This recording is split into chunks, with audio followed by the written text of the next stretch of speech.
Good.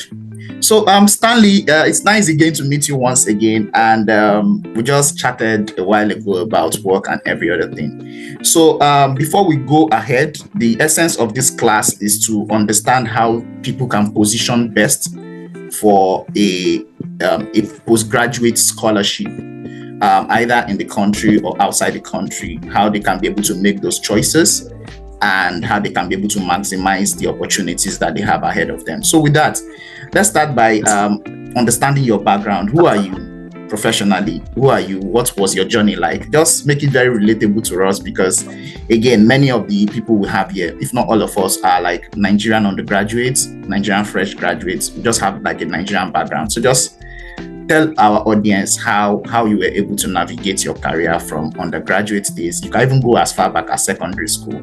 Just give us context. Okay, yeah. So, okay, let me start with secondary school, right? So I wasn't so much of a very serious person. Like, no, I mean, I'm serious, but I wasn't as serious as I am now, right? When I was in secondary school, so I had friends and my clique of friends, I was like the top. I would get 7 over 10 in my test, and I was very happy about that because to me, I'm doing well. I mean, I'm the top of my friends, right?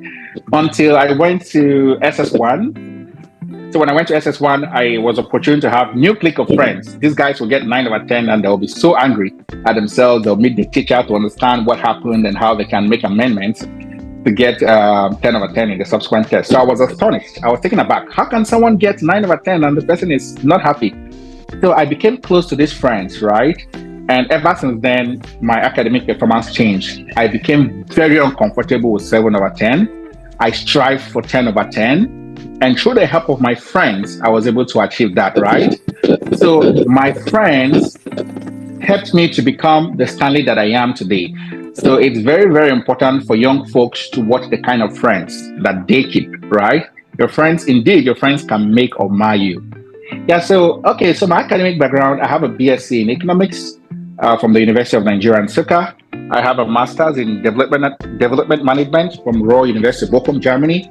I got a fully funded scholarship for my master's. It's called the DAAD scholarship, the German Academic Exchange Service Scholarship. Yeah, so I also have another master's in development studies from the University of the Western Cape, South Africa, still on the fully funded DAD scholarship. I have a third master's in global development studies at St. Mary's University here in Canada. I got the FGSR scholarship. So the FGSR scholarship is just a scholarship from the University of St. Mary's, right here in Canada. And currently, I'm doing my PhD in development studies at the University of the Western Cape. So that's about me. That's about my academic background. So for my professional background, I started working as a graduate assistant at Alex Ekweme Federal University. So before my youth service, I was retained. I think I did well, so I was retained. Yeah. And after that, when I went to Germany, I worked with the United Nations in Germany as a research intern. After that, when I finished my master's, I came back to Nigeria. I worked for GIZ as an expatriate. GIZ is the German Development Corporation.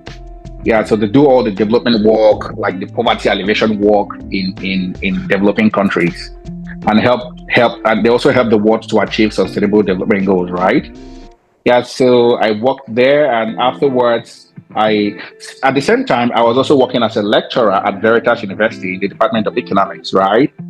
And so when I went to Canada, I got a job as a research assistant at St. Mary's University and at Dalhousie University. And currently, I work for the government here in Canada as a policy and evaluation analyst. Yeah, so that's pretty much where I am about my professional background. Wow. I don't know if there's anything I'm missing. Wow. That's some resume. Like professionally, academic, you've covered a lot of ground. So during the course of this conversation, we'll get to know a bit more about this in depth. So I know that you studied economics undergraduate. So, and you've gone on ahead to do a lot of further studies around development economics, poverty alleviation and other things. So the question I want to ask you now is, were there key moments as a child that shaped essentially your choice of a career as an economist? Can you remember anything, any events that even made you choose economics and go ahead to do a lot of things as you've done? Oh yeah, so that was when, I was a science student, right? So a science student who was at the top of his class, everyone expected me to be a medical doctor. My dad wanted me to be a medical doctor. He wasn't happy. I didn't study medicine, but he's happy now with the way things are going. Yeah, so I did something that shocked all my friends. Those my smart friends like, Stanley, I know you're not okay, right? For saying you want to study economics. I know something is wrong because, come on, the least I want to see you study engineering, right? It's either, so my friends were all choosing medicine or engineering, right? Yeah, so what made me to go for economics was because of the man called Soludo, right? And also the woman called Ngozi Okonjo.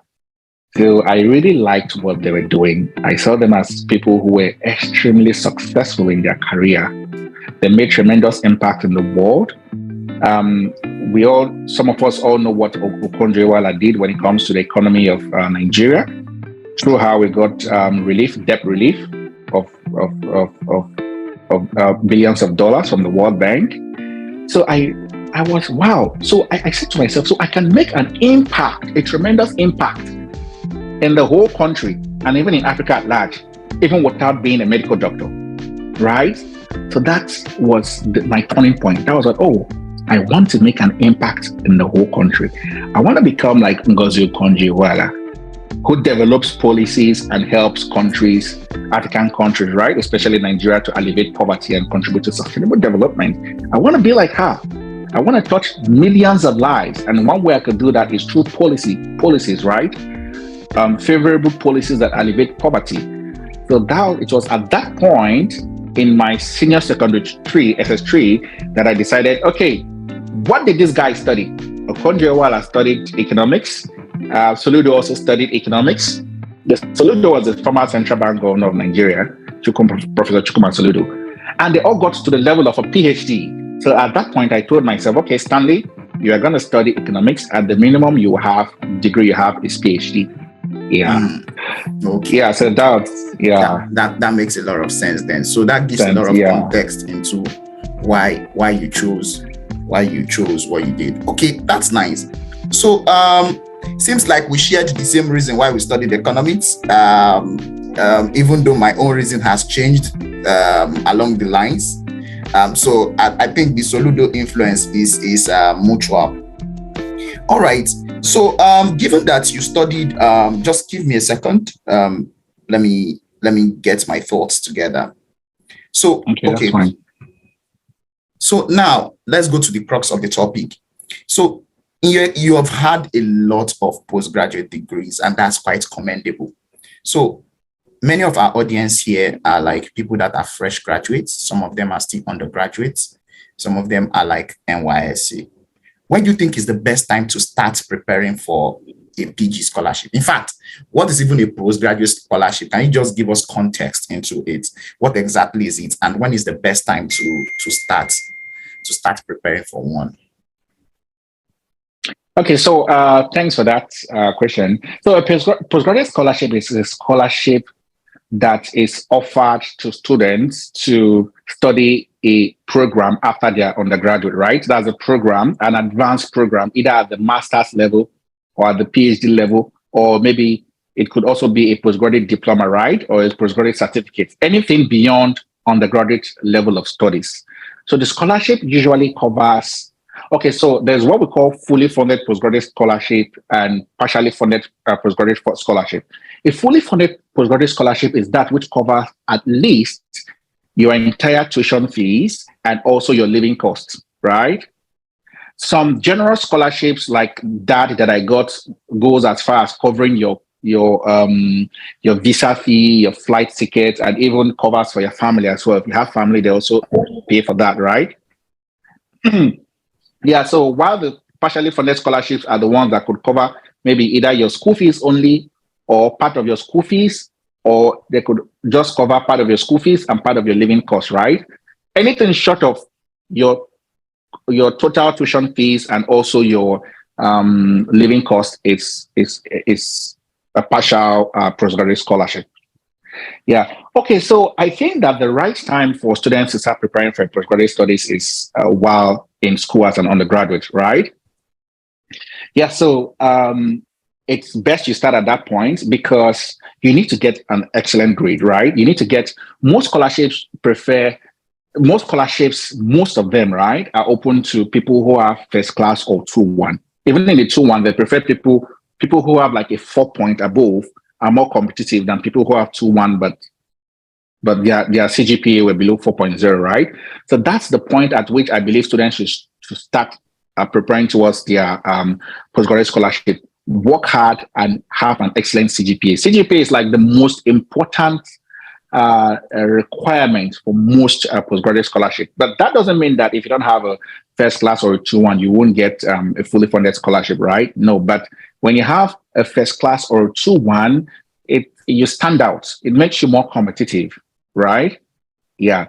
So that's one thing you have to do. So second thing you have to do is you have to build good relationship with your lecturers.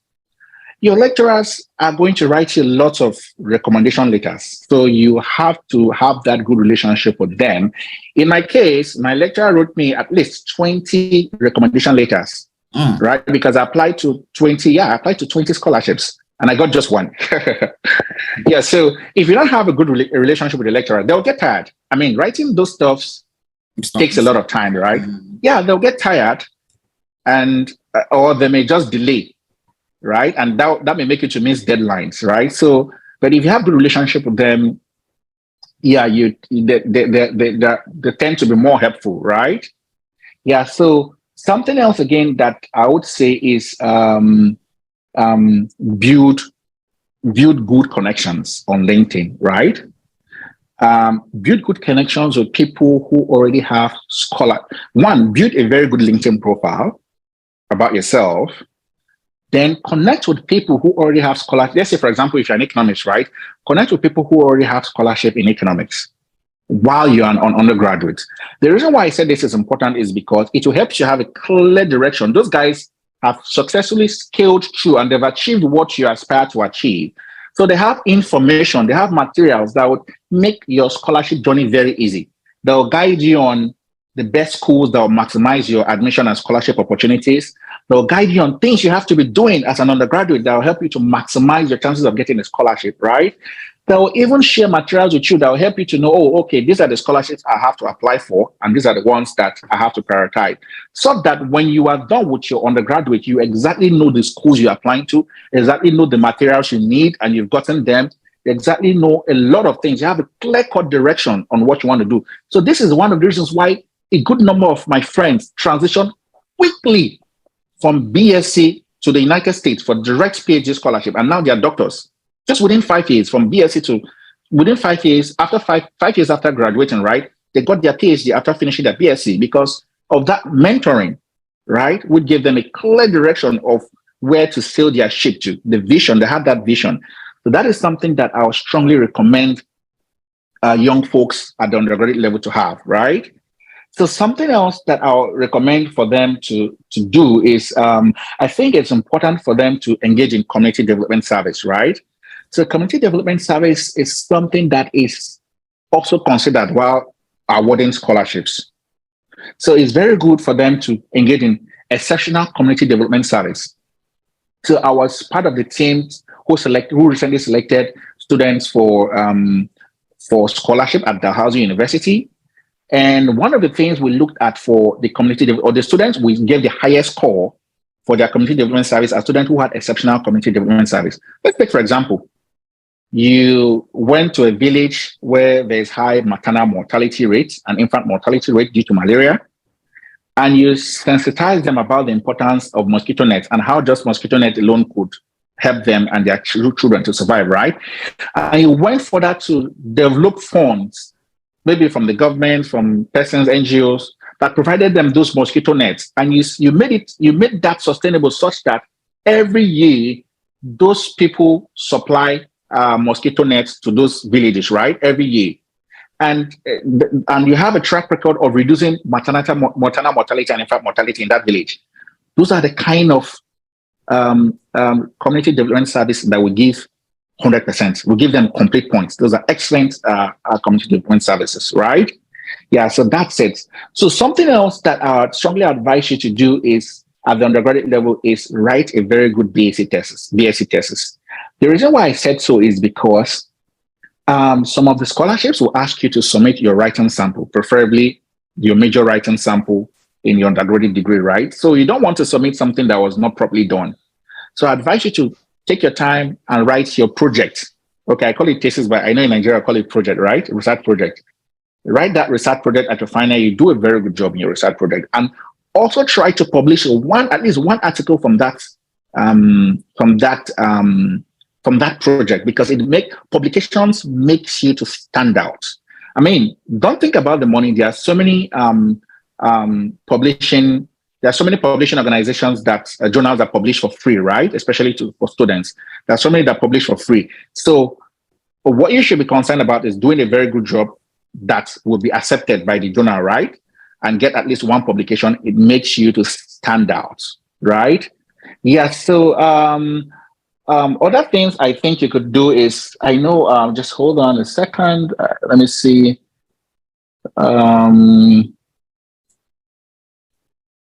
Okay. LinkedIn tells. Okay. Okay, so start preparing for graduate record exam. Yes. So graduate record exam is an exam that tests your ability, your quantitative and verbal reasoning ability, right? So start preparing for that exam.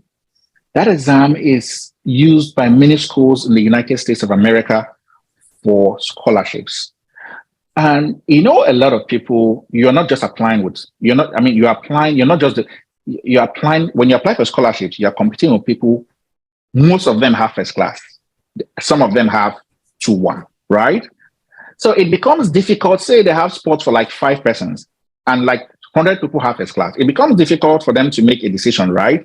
Who is the best candidate for this scholarship? So when you write GRE makes you to stand out. It sets you apart from other applicants, right? Because GRE is something that is placed, like it has, the states consider that like the place a high importance to GRE while admitting students. So now you are no more competing with students, the 100 students who are first class. We are competing with the students who are first class or 2-1 plus GRE, right? So that reduces your competition and it increases your chances of getting that fully funded scholarship. So GRE is very important, especially when you're looking at the United States of America, right? Yeah, so that's something. And I wouldn't advise you to prepare for a GRE while the semester is on as an under G. No, don't do that. You can do that during your holidays, right? When the semester is on, focus on your CGPA and ace all your courses, right? Yeah, so that's it. So that when you are done with your BSc, you can write that GRE and perform excellently well, right? Because you're already prepared. You prepared during your undergraduate days. So I'm just looking at the notes I did. Okay, yeah, so these are some of the things I think would help you to stand out. So the summary is start while as an undergraduate, that's the best time to start. But that doesn't mean if you don't start, then you can't get it, right? But start as an undergraduate, that's the earliest time to start, that's a good time to start, and take note of all the things I've said. Make sure that you achieve most of the things I said while an undergraduate. That will really help you to stand out and secure fully funded postgraduate scholarships. Wow, thank you very much. I think just to re-echo this so that everyone on this call understand, what Stanley has said is you start from undergraduate. That is the best time. So for some of you that keep saying school na scam, what I'm studying does not relate to what I'm not doing, like I don't have like clarity on what I'm doing, it just re-emphasizes the point that you should just stick at it. Because one thing that a bachelor's degree or a college degree does is, I don't think a college degree should by nature teach you what to do after school. I don't think so. What I think a college degree does, it sets that foundation that you can be able to commit to doing one thing, no matter how boring it might seem, and do it really well. It shows that you are disciplined. It shows that you have shown up at a place every single day for 4 years. And I think that really counts, because it's that work ethic that essentially translates into success in any endeavor. Either in career, it shows that you're somebody that can commit to your work and do really well. Either as a researcher, it shows that you can commit to a particular course of study or a particular inquiry and look out for solutions to that inquiry. Essentially, it shows that you have like those elements of a successful person to commit to something and commit to it really well. So that's really very important. Secondly, there are some things I actually want to re-emphasize so that everybody on this call understands it. It says that stand out.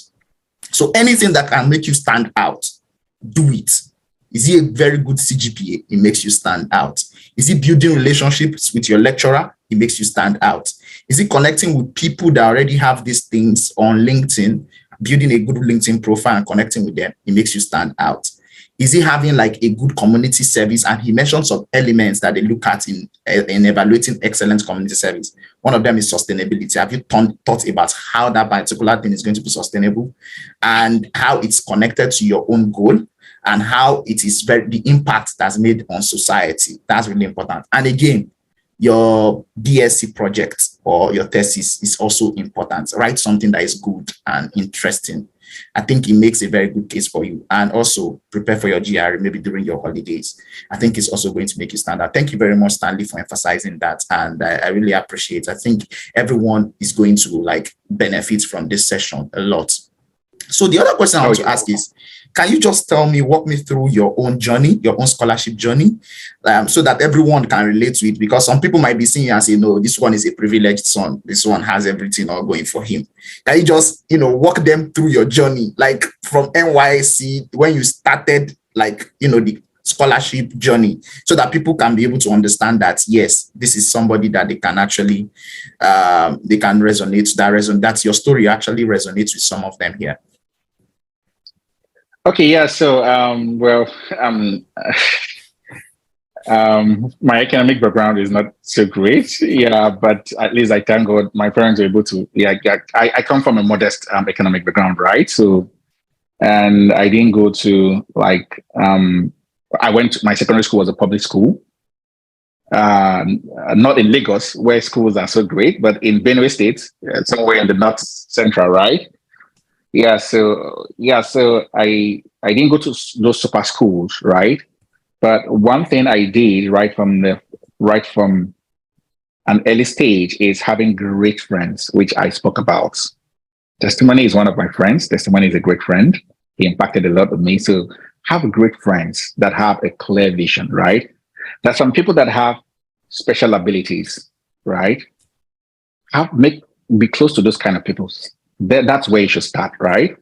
So I wasn't special in any way, but because of the kind of friends I had and because of the influence that they had on me, I was determined to make it. I was determined to be successful, right? Because I had good influence that gave me clear vision of what I wanted to do, and they gave me support for what I wanted to do.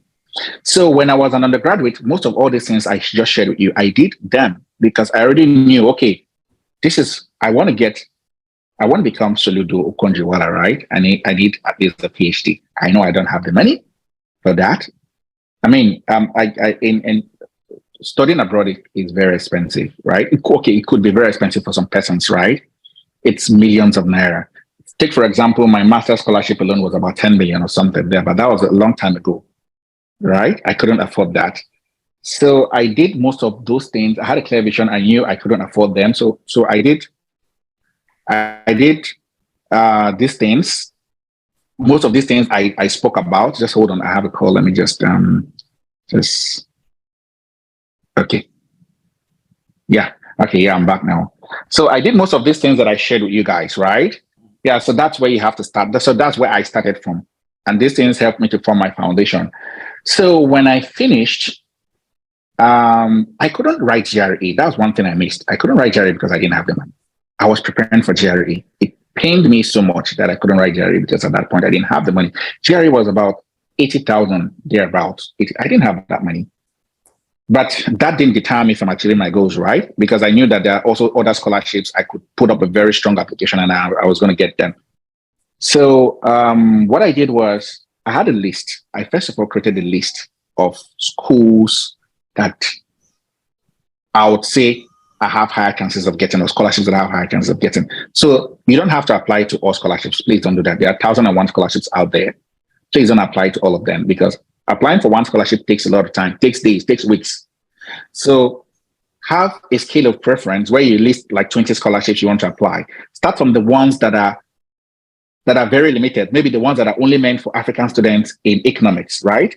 Say if you're an economist, for example, then you move to the one that says maybe developing country students that are limited to only developing country students in social sciences, right? So my point is, don't apply for every scholarship. I didn't do that. I had a scale of preference where I organized the scholarships that I want to apply to based on the ones that I have that are very limited, less competitive, and more open to, so you must have a scale of preference. So that's what I did, right? So the second thing I did, so I had like 20 schools that I wanted to apply to. And the second thing I did was I applied to as much schools as possible. I applied to my BSc, I applied 20 schools and I got just one. So apply to as much as possible using that scale of preference, because you don't know which one would work out, and you don't know which will work out, and you don't know which would not work out, right? So when you apply, it is only when you apply as much as you can that you can increase your chances of getting a fully funded scholarship. Sometimes you may think, oh, this scholarship, I know I meet all the requirements, I have everything, I'm exceptional. But sometimes they just don't want someone from Nigeria or from West Africa, because over the years, they've been choosing people from West Africa. So even if you're the best, you have the highest score, they won't admit you. They won't give you the scholarship because this year, they don't want somebody from Nigeria or from West Africa, right? And you don't know this. So apply to as much as possible. Scholarships are free. All the scholarships I applied to, I didn't pay a dime for anything. I just had my laptop and my internet, and that's it. Yeah. So another thing that in my journey was I got a mentor, right? I got mentors, and the mentors I got were people who already got the scholarships that I wanted to apply to. That made my application effective. I'm just using that word, effective. Now, so this would make me to say that I encourage you to, which I've said earlier, please go to LinkedIn. But at this stage now, you're connecting with people who already have the scholarship that you have. There are a lot of them on LinkedIn. If you search them, let's say, for example, that scholarship, economics, Royal University of Bochum, just put that on your LinkedIn. You'll see people's name who have that profile will come out, right? You connect with them. Know that you may send connection requests to like 20 and maybe 10 will accept. And it is just 5 that will end up assisting you down to the end of your scholarship, right? Yeah, so that's something that I did. I connected with those mentors, and they really helped me in my scholarship application. They helped me to go, because they know they've gotten that scholarship that I'm applying for, right? They know what the scholarship committee wants to see. So they helped me to go through all my application documents. I sent all of them to them. Those guys are very busy guys. So don't send and expect fast response and think, okay, if they're not responding, they don't want to help you. No, they're busy guys. Some of them are studying and working at the same time. Some of them have even family, right? So always send them reminders. That's what I did. So through that, I got them to review my application document, to review my motivation letter, because I wrote one of the requirements for the scholarships that I applied to is a motivation letter justifying why I want to get that scholarship and why I'm a good candidate for that scholarship and the program that I'm applying for, right? So they went through all my applications, made a lot of corrections. Made a lot of corrections, which I effected. And when they said, okay, I think your application looks good, that's when I submitted. So please make sure that don't just write and think, okay, make sure you give the application to them. I know, like my first cover letter, I was trying to convince them with my poverty status, how I suffered and the rest. And I was trying to work with their emotion, right? It was crazy. The guy was laughing. Yeah, it's crazy, right? There was one that's a classic. That's a classic. Sorry for interrupting. That's a classic, classic mistake for first time applicants. Classic mistake for Exactly. first-time applicants from Africa. They just talked Exactly. about their poverty and how they came from a family of lack and want, and how they had to trek 30 kilometers to school and stuff. Yeah. Exactly. So I was saying crazy things. I was saying like things. This scholarship will help me to change my poverty status. In fact, when I saw the scholarship, it was just like God's blessing in my life, because this is what I've been looking for. All those crazy stuffs. Those was what I wrote. I didn't know. I thought that is what will help me get the scholarship. So I didn't mean I just I believe I had excellent grades and stuff like that. I just applied. Oh, that would have been crazy, right? Obviously that's disqualification. I wouldn't have been selected, right? Yeah. So that's something that I did in my journey for the scholarship. And also there's some scholarships that will ask you for interview, like the scholarship I got, the DAD scholarship. I was interviewed. So my mentors, I contacted these mentors. They had a mock interview with me. They put me through the very likely questions and had me prepare and present before them, right? And they made a lot of corrections. So that's kind of preparation. And you go into the interview and the interview panel asking you those some questions. Oh my God, like I did so well. They told me then, oh, Stanley, you are a good candidate for a scholarship. Like then I knew, okay, I think I was going to get the scholarship, right? Why? It's not because I was special, no, but I was prepared, right? I was prepared because I had that mentor who put me through the questions that they were going to ask me, and I was prepared, right? Yeah, so these are some of the things that I did in my journey that helped me to really secure scholarships, right? And so in my application, there are some things that I would like to talk about, which I believe I did my best to do well, that made me to stand out. So one is reference letter. Reference letter is very important, right? Reference letter is a letter that your professors or doctors will write for you, right? And sorry to say this, there's this professor that wrote me a reference letter. The reference letter was just like 100 words. A professor, yes. He didn't know. It's not his fault. He studied in Nigeria, everything in Nigeria. Stanley is a good student. He can speak good English. He's very intelligent. He's very hard. Oh, those are generic things. Just like 100 words. And I was very happy. Say, oh, this scholarship is good. Yeah. Those things are not, those things are detrimental to your application. Even if you have a strong application and your referees write those things, it will be detrimental to you. And if you don't have a good mentor who knows these things, you won't even know, right? So make sure that your reference letter is very detailed and very specific about you, and demonstrate. For example, if your supervisor say you know mathematics, demonstrate, give examples of the things you did in class, right? Yeah. So these are some of the things I made sure my reference letter had, because I had interaction with the supervisor. I was like, some of them are very busy, and some of them don't even have time. So if you know that this guy is busy, he doesn't have time, what you do is, okay, sir or professor, please, can I make a draft for you so that you can edit and make it to match with what you want to do, right?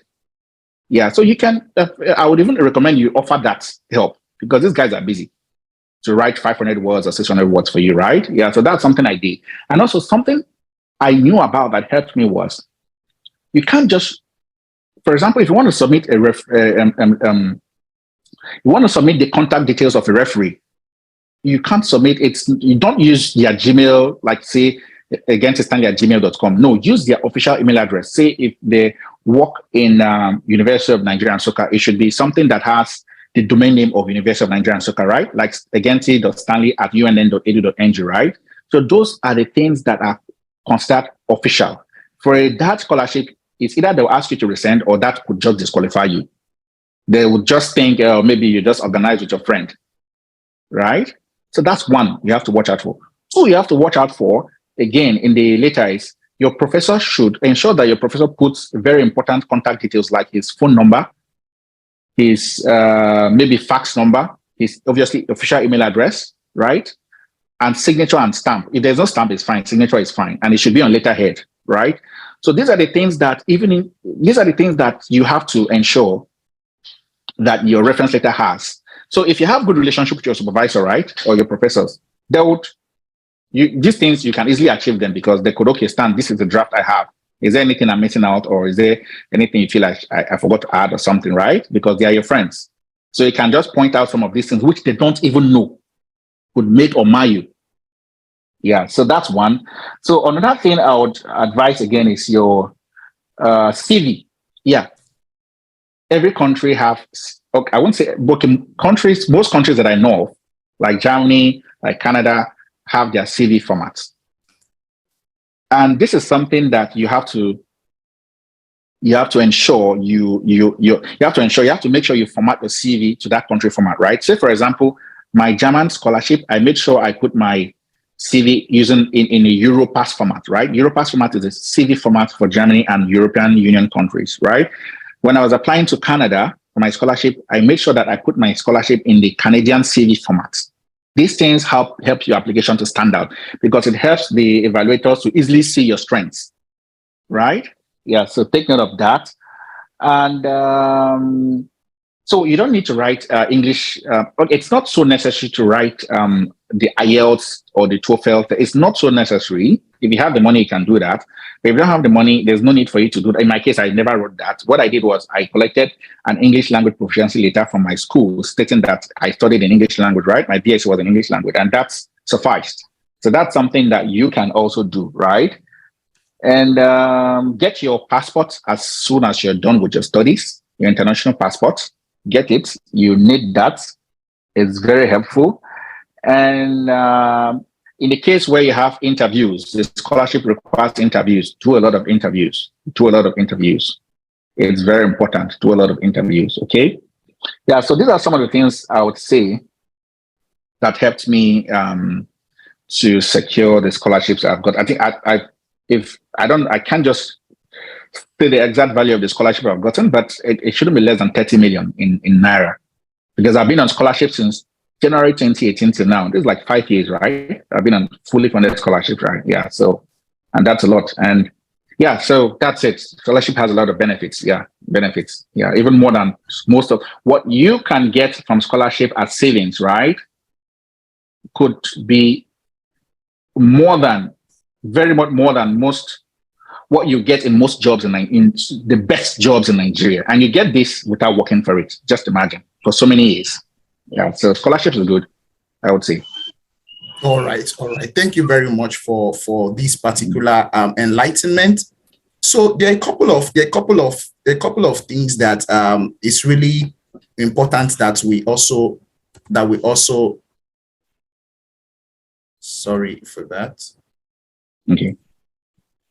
That's really important that we also like put in perspective. So some persons here are students or fresh graduates.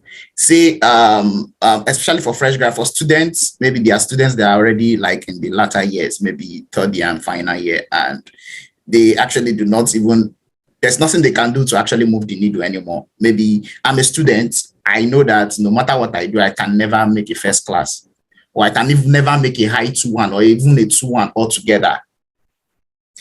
Can I still dream of, like applying to get like a fully funded scholarship abroad? And if yes, what are the extra efforts I need to take? What are the special things I need to take to actually still be competitive? Oh, that's a very interesting question. I like that. Yeah. So for the fact you didn't get a first class or 2-1, doesn't mean you there are no scholarships for you. No, there are scholarships for you. And I've seen people who got scholarships with fully funded scholarships with a 2-2. Yeah, I've seen that. So my answer is it's possible, but you have to do something extra, right? You have to do an extra work. So one thing you could do in the case where you have a 2-2, for example, is you have to take the graduate record exam, right? And do very well. So the graduate record exam helps to show that, oh, you have some great abilities despite the grade you got in your undergraduate. Take the graduate record exam and make sure you do very well. Do not write the exam until you are convinced that you're going to ace it. You're going to perform excellently well. That would give them a double thought about your application, right? Yeah, so take that graduate record exam. So something else I advise you to do is do great community development service. Every school wants to have somebody who's going to be a leader. And they'll say, oh, these students were part of his success, right? So when they see that leadership, forget about your grades. When they see that leadership trait in you, look at what this guy has done. This guy has prospects of becoming a leader. They want to brag with you because it will increase the profile of the school. So you have to do a community development service that is outstanding, that is very attractive to them, that shows leadership, that shows innovation, that shows initiative. Let me just put it that way. Yeah, all these things. So something you could do is you have to write a very strong statement of purpose, right? Yeah, it's very important. You have to explain why. You have to make them to understand that 2-2 you got is not a reflection of your ability. And you got that 2-2 because of this. Some people are very sick. Some people could be very sick. So for them, even graduating is a testimony, because a lot of people who have that sickness that they had would have given up, but they persevered and graduated. And now look at other things that they've achieved. Maybe excellent GRE, community development service, that shows that, yeah, you are an excellent student, right? But just because you were sick, you couldn't, right? Some people is because they don't have money. They're orphans. There's nobody to train them. So they had to work 10 hours a day. And they didn't have time to prepare for the exams. But despite that, they were able to continue and finish. And by finishing, they wanted to just prove to other kids out there who are poor, who dropped, that it is possible for you to come from a disadvantaged background and still persevere and still finish your degree, and motivate those kids not to give up, using themselves as an example, right? So there are a lot of things you could tell that could make the scholarship committee to, oh, this guy is actually good, but this is what happened, right? And they appreciate that a lot. In fact, in the when I was evaluating students for scholarship at Dalhousie University here in Canada, these are some of the things that we score students on. In fact, if you put up something like that, we give you special points for that, because we like that. That shows that you are determined, right? And those are the kind of students that we want to have in our program, because those are students that will achieve success, but despite all odds, right? Than somebody who had all the support and achieved success, right? Yeah, so that's something that I would advise you to do. So another thing that I advise you to do is apply to, there are a good number of European scholarships require you to have a minimum of 2-2, right? Yeah, so apply to those ones. Focus on European scholarships. For example, is the Erasmus scholarship, right? So for the Erasmus scholarship, if you have 2-2, you can apply. And people who have 2-2 have applied and they got it, right? So look for those scholarships, mostly European scholarships, like the Erasmus scholarships, right? And apply to those scholarships. So another thing you could do is you could do a master's, maybe in Nigeria. If you don't have the money, you can do it in Nigeria. If you have the money, you could do it in the UK, right? UK accepts 2-2 for masters, right? Yeah. And make sure you get, let's say you do it in Nigeria, for example, make sure you get an excellent grade, such that, that makes up for your 2-2, right? And now you can apply for another master's or even PhD. And when you're applying for another master's or PhD, what counts the most is your most recent degree, which is the master's you obtained from Nigeria, right? Yeah, so these are some of the things you could do to get a fully funded scholarship, even if you have a 2-2. So yes, it's very, very possible to have a 2-2 and have a fully funded scholarship. Okay. All right. Thank you very much. I think that really gives context to a couple of our audience that might be listening to this. So why should we look forward to getting a postgraduate education abroad versus Nigeria? I know that there is this talk about people brain drain, looking outside, but realistically, I know that everybody wants to jackpot. But what are the real unpopular advantages of actually getting like a postgraduate scholarship abroad versus Nigeria? And let me give context to this question. One of the things we're trying to do here is to, as much as possible, build intentional people that have a reason why they are doing what they're doing, people that know exactly that, okay, this is the reason why I'm doing this. I don't want to be a part of the herd mentality. I don't want to be a part of the crowd. I want clarity on why I'm doing what I'm doing. So for those guys, why do you think that it's important? What are the advantages you want them to know about, going for a postgraduate education abroad versus doing it in Nigeria or any other alternative they have in the country? Oh, thanks for that question. Yeah. So there are so many advantages, right? And one advantage is the quality of education that you receive. I mean, yeah, our countries are trying; they're giving us the best that they have. That they Yeah, can but afford. That they can yeah, that afford. they can afford. Yeah, they're doing their best for us, and they're making it very affordable for us, right? But the quality of education you find in these developed countries, the quality of the education is very high. You acquire skills that are relevant, that are practical, that will help you to build softwares. If you're an engineer, if you're an economics, skills that will help you to build models that can solve economic problems, right? Yeah, so you acquire relevant skills that will help you that will help you to stand out in the labor market, right? Relevant skills that will help you to be innovative, right? Take for example, when I was doing my master's in Germany, the type of things we're learning were things that are needed. We used case study of what was happening. Like, for example, we thought about current problems in Africa. So we're asked to to build some interventions, right? So we're taught how to build interventions. The best way to build intervention is not by saying, okay, these people don't have borehole, right? So let's give them borehole. They don't have water challenges. They have black and they have the water is not good, so they need a borehole. Let's sink a borehole. No. So they taught us skills that are very relevant. For example, engagement. You have to engage with the community to know what they want to solve that water challenge. Is it borehole? Yes. You can't just dig a borehole anywhere. You may dig a borehole that is close to their house, and they may not have time to have some special time with their wives, right? So that won't solve the problem, because I remember my friend told me something, that there was an intervention that they did, and they sunk borehole in the village, and the village was not using that borehole. Why? Because the borehole is just very close to their houses. And the only time, I mean, they live in one house where the father, mother, and all children live in the same house, right? So the only time they have space to meet with their wives is when the children go far to fetch water, right? Yeah, so those kind of things. So when you engage the community, they tell you, okay, we want a borehole, and this is where we want it. That way it solves problem. So we acquired practical skills that are very relevant in solving real life problems, right? So that's one advantage of studying abroad. Another advantage of studying abroad, I would say, is the job opportunities.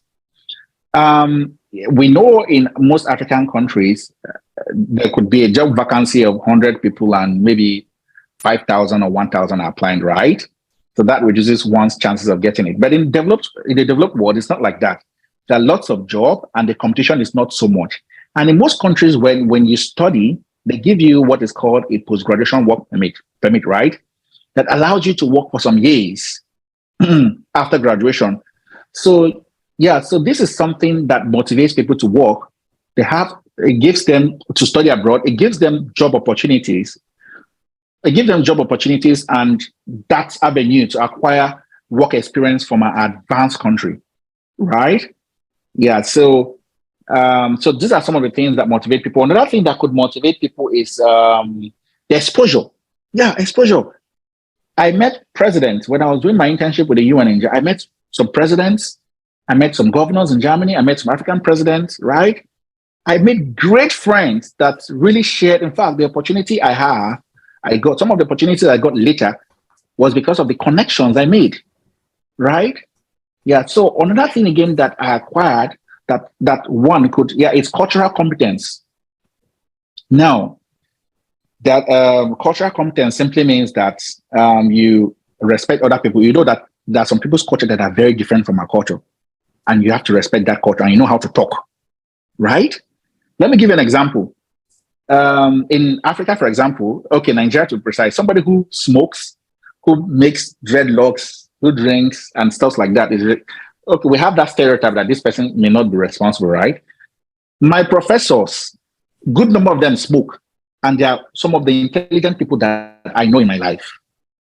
So it helps you to have that cultural competence to, oh, so this is how the world is, right? This is how, and it helps you to know how to survive in a multicultural environment, and it helps you to appreciate other people's culture, right? And other reasons other reasons why people study abroad, like testimony said, the very conventional one is Jackpa. Yeah. Welcome, welcome to a new dispensation. Seriously.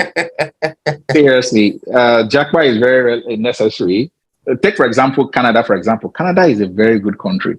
You come here shortly after your studies, I would say that your chances, like the government do their best to make sure that students after their studies get their permanent residence and get their citizenship. And who doesn't want that? Who doesn't want a strong passport coming from Africa? A passport that will allow you that will open doors for you, open the opportunities for you, allow you to travel around the country without a visa. Who doesn't want that? Yeah, so these are some of the reasons why people study abroad. But I recommend, we are the ones that will build Africa. No matter how successful you are in a developed country, if your country is not doing fine, they give you the respect that they give to your country. That is it. So at some point, you have to go back to Africa and give back to Africa. And that's what I want to do.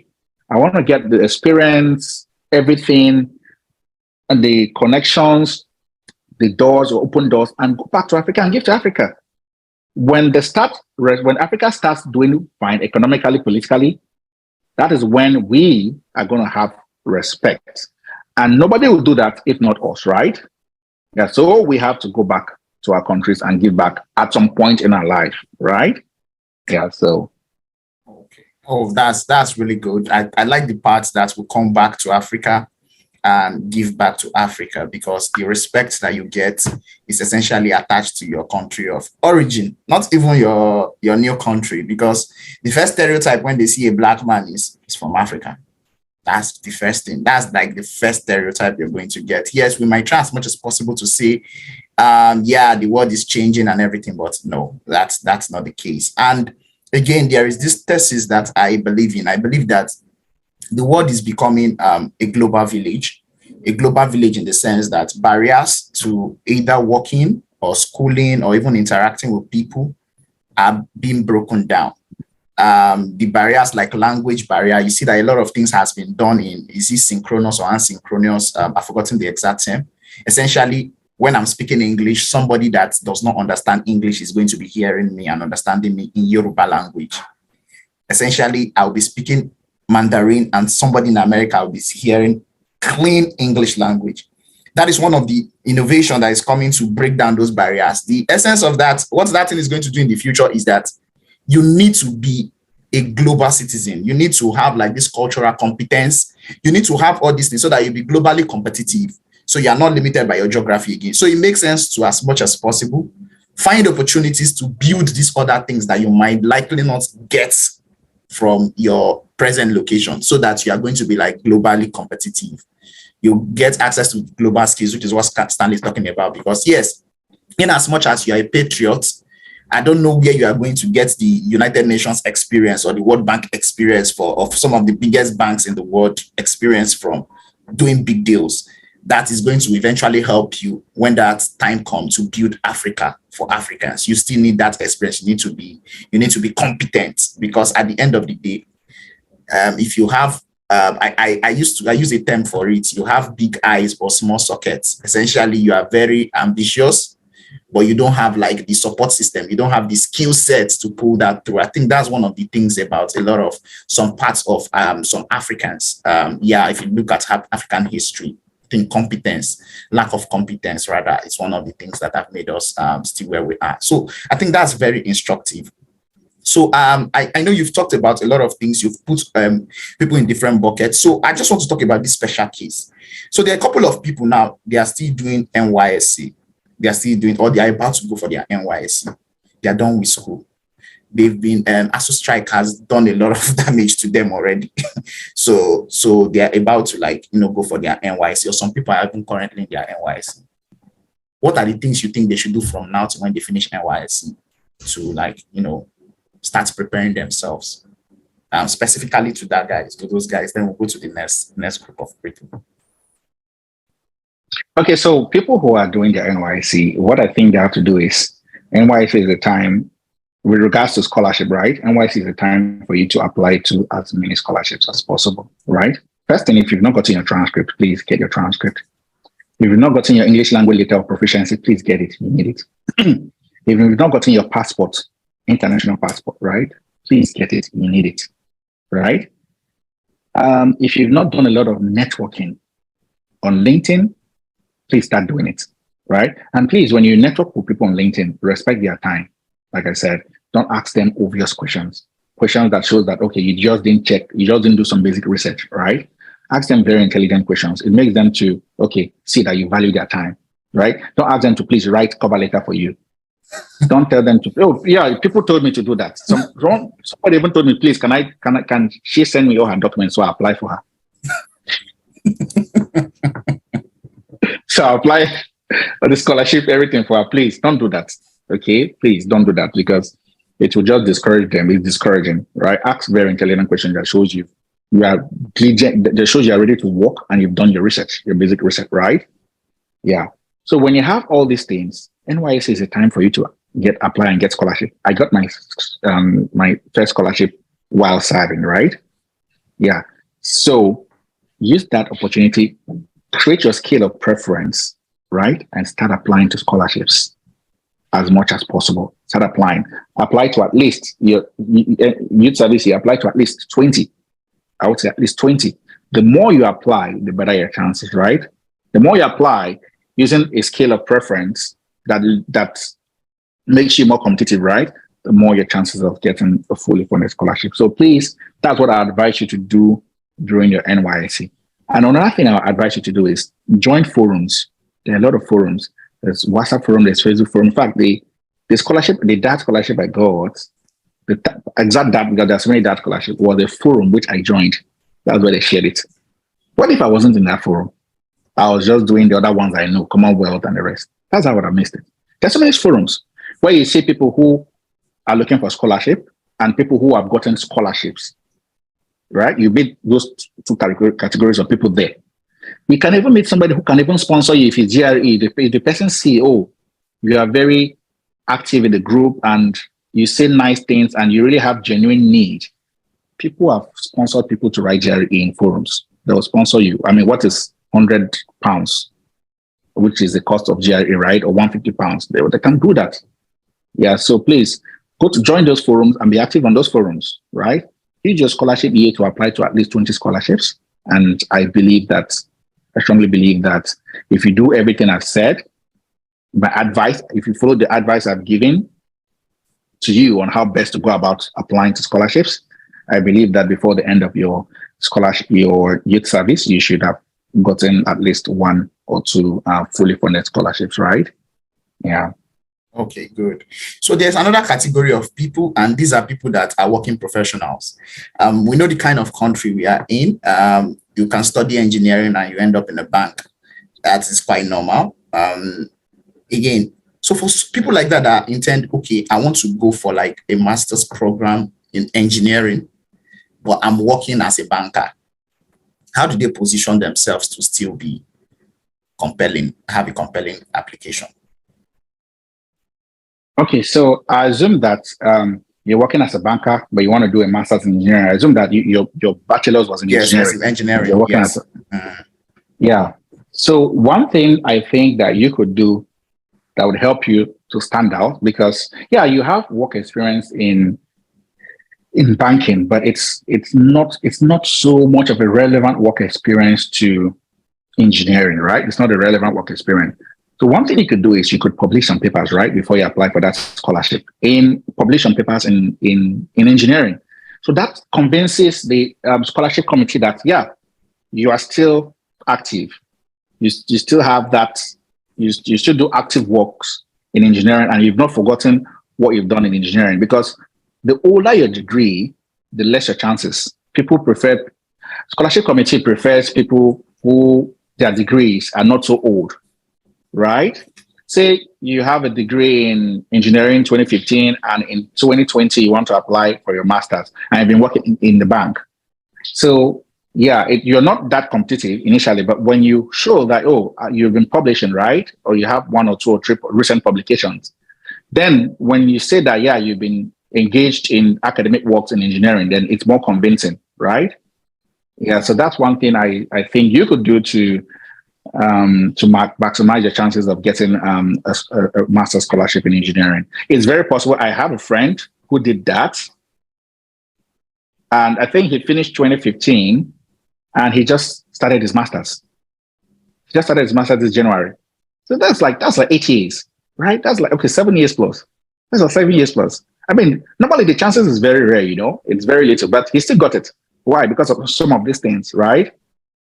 And another thing, again, that I'll say he did that helped him to stand out was the department knew him and they were waiting for his application. He was always communicating with the graduate program coordinator, asking very intelligent questions. What's this? What's this? What's this?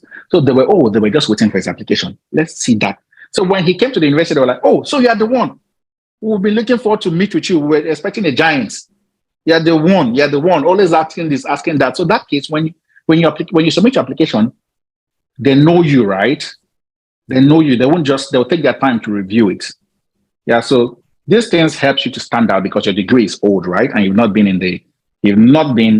working in engineering. Yeah. So these are some of the things that I think you can do that would help you to for the corporate world. Yeah. Thank you very much for these nuggets. I think it's very, very important to note that these people that we bring on a weekly basis are very busy people.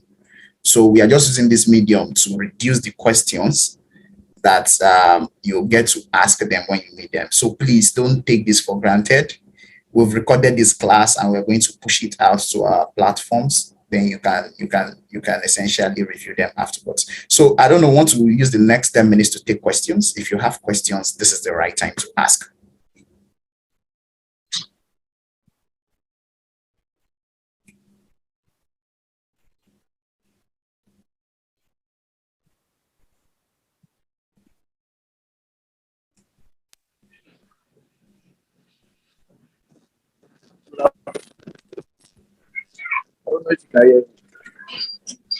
Yeah, yes, I can hear you. Can hear you. Okay. All right, sir. Thank you so much for this wonderful time. I really, really appreciate your efforts and having created time to even come out.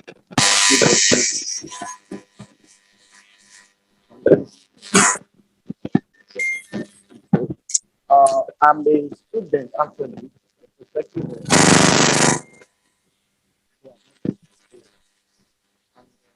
You are breaking. Boyega, you're breaking. Okay, it's breaking. Yeah. Sorry. Can you hear me well? Yeah, we can hear you now. Go ahead. Okay. So I applied then I'm actually struggling to hear you. I don't know if I'm the only person. Okay. I'm also struggling to hear him. I'm struggling to hear him as well. Can you hear me well now? Can you hear me well? Yes. I think you should put your earpiece to your mouth so that your mouthpiece to your mouth. Yeah. Okay. Yes. I'm doing that now. Okay. So I've put in for 2 schools already, and I got offer from the 2 schools in the UK. Then I applied for a scholarship in one of the schools, the Great Scholarship and 60th Anniversary Exceptional Scholarship. So getting to hear these things, I wish I had them earlier on before I even put in for that Great Scholarship, because the 60th Anniversary, that one is just by the school, by themselves. They will just shortlist you if you are qualified for it. Why the Great Scholarship? You have that, there is that space. You talked about it, what you have done outside your academics, something like community development or so. So there was this written journal that I now used as an experience in that space. So I don't really know. I want to ask, because what I'm seeing now is partial scholarship, not fully funded. The other one is £10,000. The Great Scholarship is £10,000. That's peradventure I get it by the grace of God. So what like that scholarship, I've applied for that scholarship before. And there was a time I now tried to apply again last year. I realized that Nigeria is not in part of the list. What do we do about such a thing? there are some other scholarship as well, like the Chevening scholarship, which is to hold by November. And for instance, your school is resuming by September, and Chevening scholarship is by November. How do we go about it? How do we still come in? Do we still have the chances of getting this scholarship applicable to the schools that we have applied to, like that school that is resuming earlier on? I don't know if you get the question. Okay, so I think I got the first question is asking the first question, if I got him clearly, he wants to know in a case where that scholarship doesn't, like, Nigeria is not one of them, like, right, what would you do? Yes. Nigeria is not one of the eligible countries to apply. What will you do? Yes, sir. Then the second question is, say, I didn't get it clearly, but I'm just trying to understand. I'm just trying to guess what you want to say. Okay. Sorry, sir. Can I come again? Okay, yes. Okay. I'm talking about a situation whereby you have applied to a school and you've already gotten the offer, but there are some certain scholarship that is after the resumption of the school. Is this still applicable? Will you still be able to use that scholarship? Parameter you are giving, like Chevening scholarship that is by November, and your school is to resume by September. Will you still be able to use that scholarship? Is this still applicable? Okay. I think I get you now. Okay. Yeah, I get you now. Yeah. Okay. So the first question is here. In the case where the country is not eligible to apply, I would say don't waste your time to apply. Right? Don't waste your time. There are so many DAT scholarships that don't put limitation on the countries. For example, the DAD EPOS scholarship, DAAD, the EPOS is EPOS. You can Google the DAD EPOS scholarship. So the DAD EPOS scholarship is scholarship meant specially for developing countries, right? So they don't have any limitation. And that scholarship is available every year. Every year they renew it. Like, it's a scholarship that comes up every year, right? So if you check on the DAD scholarship, I'm sure that you will find a list of programs which maybe you may be interested in one or two of them, right? Yeah, so look for that scholarships that you are eligible to apply, and not waste your time applying for a scholarship that is clearly spelled out that Nigeria is not eligible, right? That's one. Two is, if you get admission that is supposed to start September, and you are getting a Chevening scholarship and you'll be getting a Chevening scholarship November, I think what you do is, because I don't know much about the Chevening, but I know for the Commonwealth scholarship is tied to a program, right? So say, for example, the Commonwealth scholarship you got is for the program you got admission to that starts September, right? You can defer that admission to next year, because when you get the Chevening scholarship November, I know obviously it's for you to start the next year September, right? That's what I think. That's what I'm assuming. Because you always get scholarship, those Chevening scholarship and Commonwealth scholarship, before the start date of your program. So what you can do is to defer your admission. That's one thing. That's one way you can go about it. Okay. I don't know, Tesman, if you have something to say about it. I think that's it. Another thing I just want to say, in essence, is that for that particular, you need to first of all be sure that Chevening covers a program that you got admission before the scholarship was awarded. And I think they typically have that information when you read the application guidelines. They typically have that, the details of the application, they have it. So you can read through it. If it's possible for you to be able to still take advantage of it, fine. But I doubt if that is going to be possible. I'm not sure, but you need to just go inquire, because this is a specific case. It's a specific case, and you should actually find out. Another thing you can do, again, in the spirit of being sure, is that you can try to be transparent to the committee, maybe pick their emails, but that's after you've done your research. Don't go and ask an obvious question. That would be a bad signal, a very bad signal. You don't want to do that. So you can make inquiries either from the school you are applying to, that is what you are trying to do. Does it work? And then still ask the Chevening guys to be sure. That's if it's not spelled out in the application. So I think this particular question will be addressed with research. Just research the application very well. And if there is any irregularity, you just ask a question. But in your question, you show that you've done your research so that it doesn't hurt you. Yeah. Yeah, because most of those scholarships are tied to a program. You must graduate to a particular program. Particular program. Yeah. So I actually, yes. My first instinct is that it's not going to work out that way. You said it's like applying for a scholarship after you've gotten admission into a school that is starting like in September. I'm not sure it works that way, but you can verify, check the guidelines and be sure. And if there's any confusion, send an email to both your school and the program to be 100%. So Stanley, we still have a couple of questions here that were written down. So I don't know, let me spell them out. It says that scholarship, my question is about that scholarship and its work experience requirements. Can you talk about it? Also, I could wish to apply for assistantships in Canada or US. Can you give me insights? Oh, okay. So for the DAD work experience, you really, so your internship counts, your volunteer experience counts, right? That's one good thing about the DAD work experience requirement. As long as you can provide evidence of those, maybe like a letter of completion that you, maybe even when you are doing your youth service, a letter of completion that, okay, you served here and you worked with this and these are the things you did, right? Yeah, a formal letter. And that letter obviously should have some very important information, like it should be on the letterhead of the organization. It should carry official email address. It should carry official phone number. It should carry stamp. Germans don't joke with that. If it doesn't have it, then they won't really regard it that much, right? So even the volunteer work you did while you are an undergraduate, those things count as work experience, right? Yeah. So that's how I was able to make up my work experience, because that requires you to have 2 years work experience. But I used these works I did while as an undergraduate, volunteer work I did as an undergraduate, and my current NYSC job to get that 2 years work experience. So that's it. So secondly, okay, as regards to getting a research assistant position in Canada, yeah. But I would say generally, I think it's easier when you're already in Canada, right? If you're in Canada, it's much, much easier. But maybe when you're in Canada, you just have to apply, and the competition is not so stiff because in Canada, there are jobs, right? Yeah. But if you're outside Canada, then it may be a little bit more challenging, right? So what I advise you to do is come into Canada first, maybe come to do your master's. When you come to do your master's, you have a lot of research assistantship positions for you to get. That's what I advise you to do.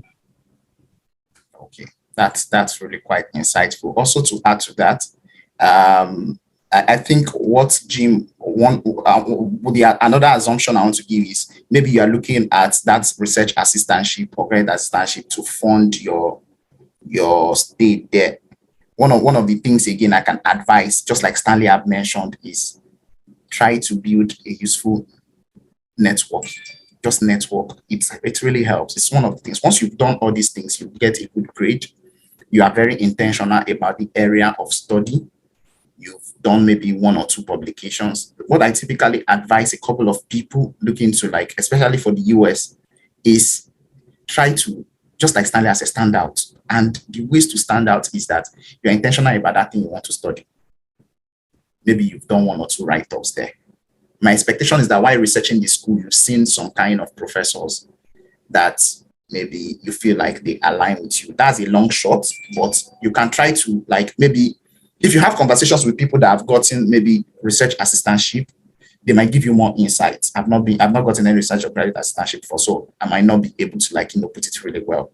But what I think a couple of people have done is they've sent emails directly to those profs that they are doing a work similar to what those people are doing, because people like value additions. Once they see that they can get value from you, that, let me say, for example, you want to go study economics, and maybe a professor is studying something around developing economies, for example, and you've done something around poverty alleviation in Nigeria. I'm just giving examples here. No matter how little it is, and you see that there's a point of relevance with what that prof is working on, you can send that prof, get the prof's email and send the person an email and say, oh, this is what you're working on and this is why you are coming to study. Apart from that, helping you get that admission, it also builds this rapport and connection that you can eventually make a request for being the person's graduate assistant. And some of these profs actually have funds to actually, pay graduate assistants to work with them on a particular project, especially those in the sciences. So that is one way to actually go about it. again, it goes to networking. But before you network, you need to be very intentional about networking, because these are part of the things that make you stand out. Yeah, I just wanted to add that to what Stanley has mentioned. Yeah, thanks a lot, testimony. You said it all. So I'm happy you you addressed that question through that angle, right? One way of getting admission and scholarship is applying for a research assistant position, right? Right from when you're in Nigeria, right? Yeah. So and it's possible for master's courses and most PhD courses. Like my PhD, that was how I got it, right? Through research assistantship. Yeah. So you do that by contacting the professors and convincing them you're the right candidate. So most times the professors are the ones that give you this fund. They have research grants worth thousands of dollars or some even millions. So they are the ones taking you, right, and giving you their money, using their money to fund you, and you work under them, right? But you can't just be their research assistant. You have to be their research assistant while studying, maybe doing your master's or PhD. So it's a research assistant that is attached to a master's or PhD. Yeah. Okay, thank you very much. Somebody dropped a question here, Victoria, that she joined late. So many of these things, we addressed it. Victoria, her question, let me just read it out so that everyone also knows. It says that I'm currently a final year mass comm student. I want to clarify, at what stage can you start processing your application? So secondly, do you need a lot of experience to get a fully funded scholarship? The direct answer to that is no. But Stanley can elaborate. I've been attending sessions like this, but I still don't know how to get started. Okay, Stanley, you want to address this question? I know some of the things we mentioned here, we've talked about them. So maybe when you get a recorded version, you can listen. But Stanley can just just go over it. Yeah. So the point at which you start preparing for this, it's now that you are in your last years as an undergraduate, right? So, and one way you should start now, that's the answer. And one way you can have a clear-cut direction. Clear-cut direction is if you have one or two mentors, right, that have gotten scholarship in mass communication. And you can find these mentors on scholarship platforms, Facebook, WhatsApp scholarship platforms, or even on LinkedIn, right? So they are going to guide you. Okay, these are all the things you have to do. These are all the things you have to get now, and this is how to go about it. Because they currently have master's scholarship in mass comm in those countries that you desire to have scholarships in, right? Yeah. So I would say that's a better way of having a clear direction on what exactly to do and when to do them. Get a mentor. Okay. I don't know if I was able to answer your question satisfactorily, but if I did, just let me know. I can put more flesh. Yes. Yeah. So that's what I have to say. Okay. Yeah. Secondly, do you need a lot of experience to get a fully funded scholarship? Oh, no, you don't. You don't need a lot of experience, right? You just need to have very good grades, very good recommendation letter from your professors, good community development service, mentors who already got the scholarships that you want. And some of these things we mentioned, you don't need work experience is not mandatory. Just for that scholarship, it's just some few scholarships like the DAD scholarship that you need work experience. Okay, that really helps. So again, Victoria, let me add some context again to what Stanley have said. For before you join this class, some of the things he mentioned was that be intentional and stand out. So one of them is that for yourself, you start looking at what you have in your hands. What do you have? What is your CGPA?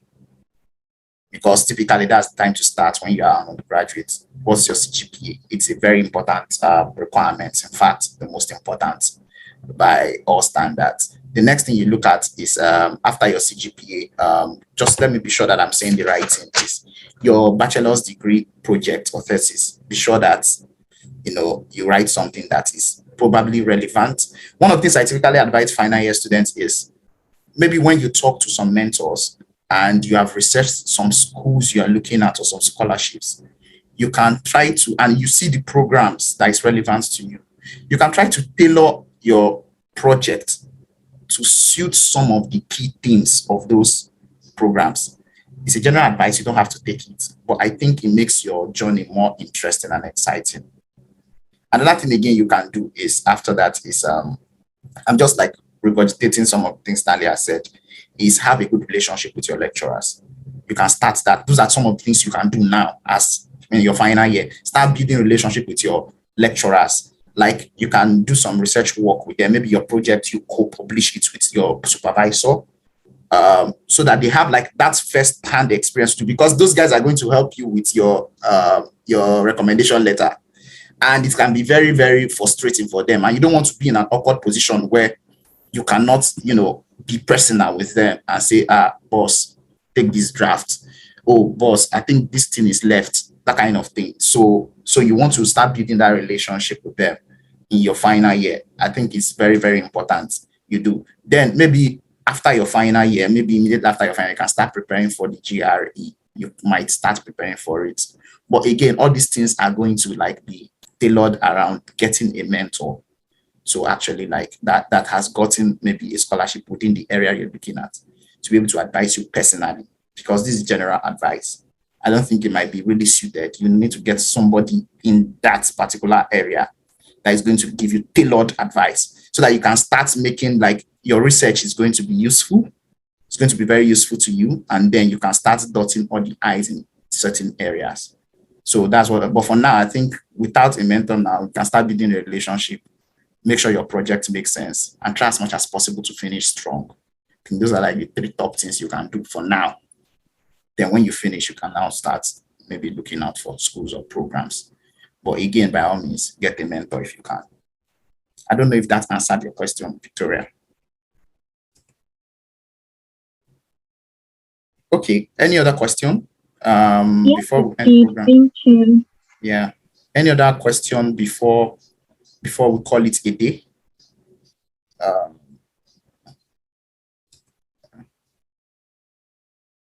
Okay, someone's asking a question, Stanley. Does recommendation letters come from lecturers only? So recommendation letter may not just come from lecturers. So it all depends on the program you're applying to and the scholarship. So the scholarship will tell you, okay, you must submit 2 recommendation letters, and all of them must come from your professors, right? Some scholarship like that scholarship will ask you, okay, you should submit 2 recommendation letters, but one must be from a professor that taught you in the university, and another one could be somebody that was your supervisor at work, right? So the scholarship most times will state it clearly that this is the type of recommendation letter you can submit. In a case where the scholarship doesn't state clearly, please write an email to the graduate program coordinator. The emails are usually, or a contact email is usually available there on the advert of the scholarship, and ask, can I submit a work reference letter? They will tell you. Yeah. In a case where you don't get any response from them, it happens sometimes, please submit submit recommendation letters only from your professors. I know that all the time those ones are accepted. Okay. Just to also add flesh to it again, the kind of program you are applying to, again, just look at it from this point of view. You are going for like a master's in mechanical engineering, for example. Who is better placed to talk about your ability for a graduate program? Is he a professor of mechanical engineering, or the manager in a bank? Do you understand the context there? Who is better placed? Obviously, it's a professor of mechanical engineering that can say, okay, this person has these abilities to succeed in the mechanical engineering program. So I think another thing again, to just put context to this, is if you are going to do a master's, a PhD, or whatever, it just makes sense that an academic helps you, in writing your recommendation letter. That's for the program directly. Then for the scholarship, they might specify, but to be safe, in case they don't and you have asked questions, just use like your professors. It just puts you as a safe spot, because they are in a better position to give testament of your academic abilities. That's why it's important you work very closely with some of them, the ones that are open and serious. Another thing I wanted to add again is, when you are working with your professor, if you're an undergraduate, have like a tracker. Be writing down the activities that you have done with them, specific examples of activities. it will come in handy when you are writing your recommendation letter. When they are writing your recommendation letter, you can just give them, take, these are the one-on-one things we have done together that you've seen. Maybe they asked you to help them maybe teach a class, or they asked you to help them with their research work, or they just be writing it down. It will come in handy one day. So you don't have to be cracking your head for specific cases. You can say, take, these are the things that I've done with you. It might be able to inform them in writing your recommendation letter, because it gives a lot of context and it's very, very specific. Please, can we have access to some of the platforms you're part of? Okay, just to add, when you're done, just to add to just add to what you said about the reference letter. This is what happened to me. So I got a reference letter from the vice chancellor of the university where I was working, where I was serving, right? I used that to apply for Commonwealth scholarship. I didn't get the Commonwealth scholarship, right?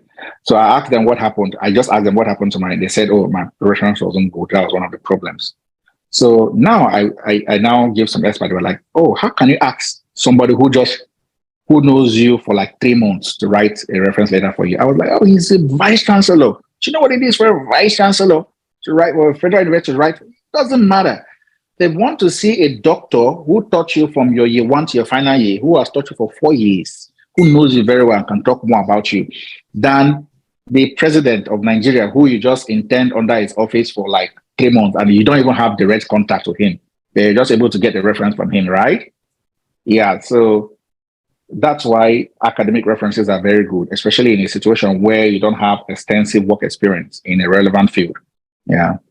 Yeah, thank you for that. I think that really brings context, because some of us, we used to make that mistake. Let the prof write it for me. Let this one write it for me. Yeah. Meanwhile, there's the context is lost in those kind of things. So this is the last question. Please, can we have access to some of the scholarship platforms you're a part of? Stanley, I think this is directed to you. Some people here want to be part of the scholarship platforms you are part of. Okay, yeah. So so like the ones that I'm still part of, because honestly, the ones that I'm still part of, it's a scholarship called First Class Graduate Scholarship. It's a WhatsApp scholarship, right? Yes. So that one, it's not really open. It's a little bit closed, and it requires, I think most times the people who it's open to people who are first class and who can prove that they finished with first class or something like that, right? But there are so many that I was part of. I would just make inquiries now and send to testimony to share. I'll make inquiries, just give me some time and send to testimony to share, right? With you guys. So that's what I'll do. Okay. Okay, thank you very much. I think that really makes sense. And also for some persons, for some of the ones that I am a part of, I can share those ones too. So once Stanley share, just share them, and then so it was a nice time having this conversation with you, Stanley. Really, really, really good having you here and sharing some of your experience with us. I know you're a very busy person, and thank you for honoring our invitation. So